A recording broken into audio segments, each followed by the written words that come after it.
Welcome back to Robin's Nest. Today we will be potting up. Okay, one important thing to discuss here is watering on seedlings in the seed tray, especially peppers. Now, as you've seen in our other video, we water from below, so the water actually goes up through the soil and feeds the roots. Now, when peppers are growing, we want the roots to grow and establish, and they can't be waterlogged because then they won't grow themselves because they won't need to. We want to stimulate the growth. Now the trick is to let the soil dry out enough that they will grow a little bit, but not let it go too far dry. So I've got 3 batches of peppers here. We have over here, we have Time Bomb, which is super hot pepper. And as you can see right here by it, the leaves are just now starting to droop.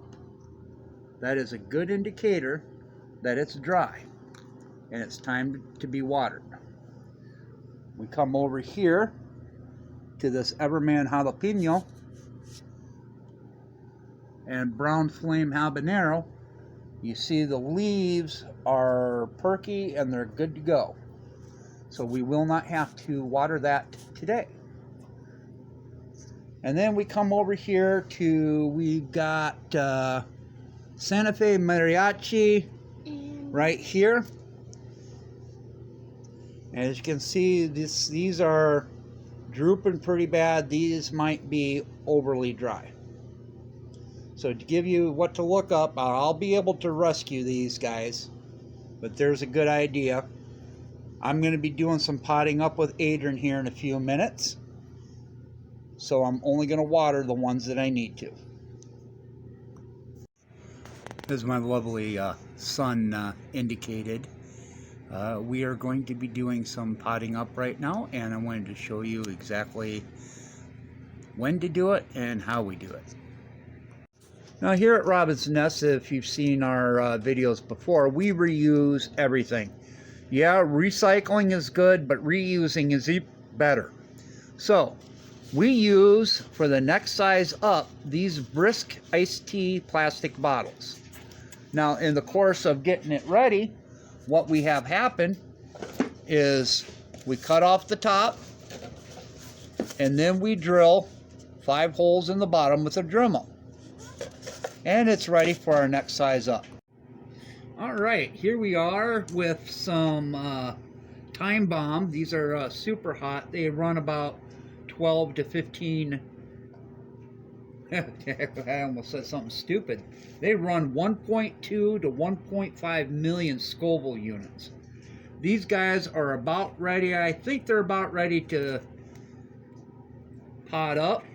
As you can see underneath, the roots are coming out. We've let it go till they're dry, so it'll be easy. Now, if you remember me talking about these pots with the round hole, this is why. These are heavy duty. I stick a round object in there and pop it out. And as you can see, the root mass is there. It's relatively firm. We still have some soil falling out, so it's ready to go to the next size pot.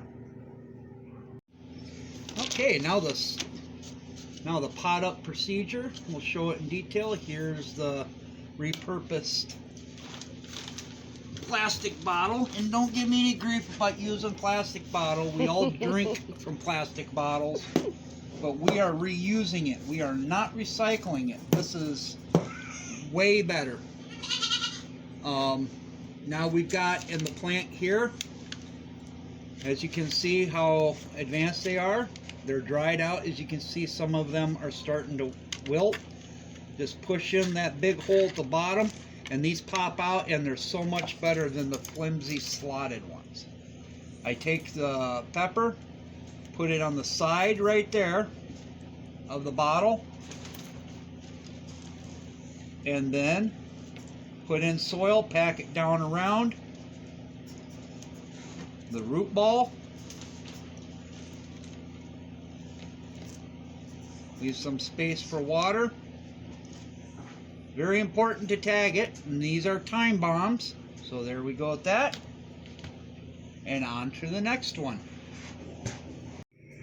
Now it's showing you the actual next size up, which ends up being a gallon, or for the metric lovers out there, 3.5 liter.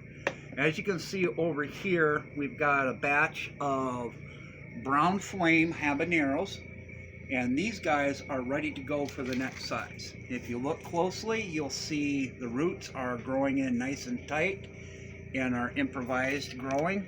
And now next is for this. Our water here at Robin's Nest sucks, so we drink bottled water for drinking. Our water is so bad here, water softeners and filters do not work, so we have to buy bottled water. But we end up with hundreds of gallon jugs. What do? We reuse them. We are going to turn this into this. And to do so, we just simply cut off the top.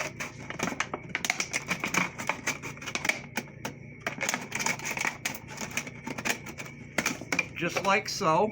We will fill this with soil around the transferred pot. And once the soil is in it, then I'll go in with a Dremel and I'll poke 4 holes in each side for drainage. Okay, I mentioned it before in our previous video.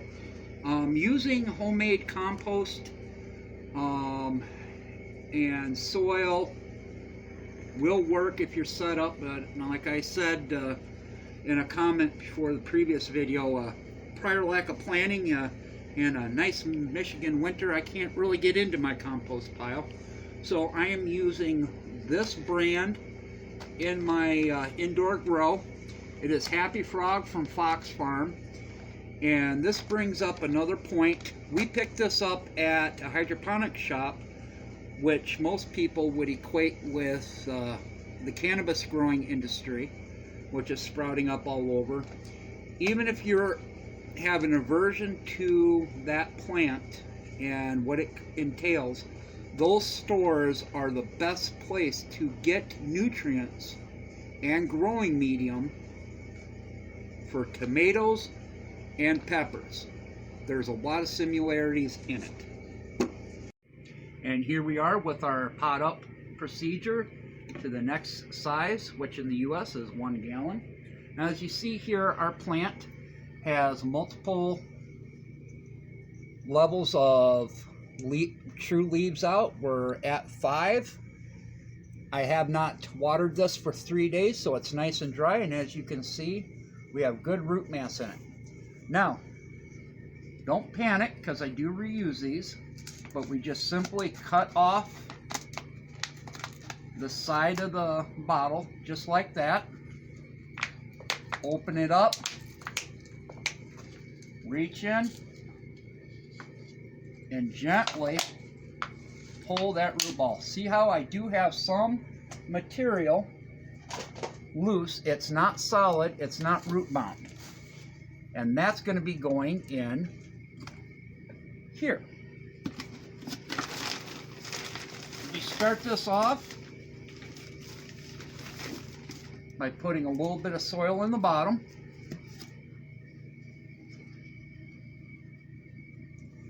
We put the transplanted plant in here, and we put it so the level is going to be below the level of the top. So we have some down for the roots to grow into. And then it's simply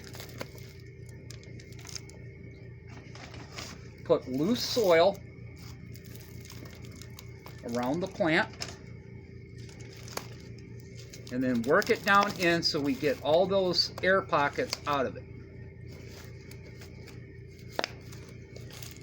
Now, if you look in here, you see how the plug is actually below the level of the top, but the new soil in here is below the level of the plug, so I do need to add more soil. Now, the rule of thumb is to add enough soil when you transplant that you're actually above the level of the plug that was in there. Not ridiculously high, but a little bit higher. It will grow little root hairs out from it, and it'll further establish your plant.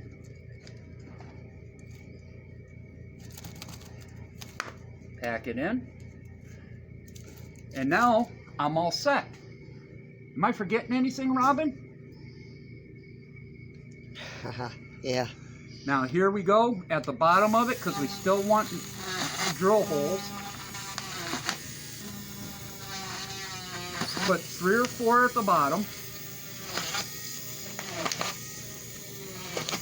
All the way around it.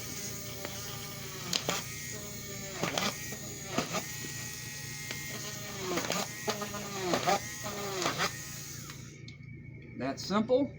And now instead of recycling plastic, we're actually reusing it. Put it in the tray, and that's how we do the upsize potting from the next size up to the gallon.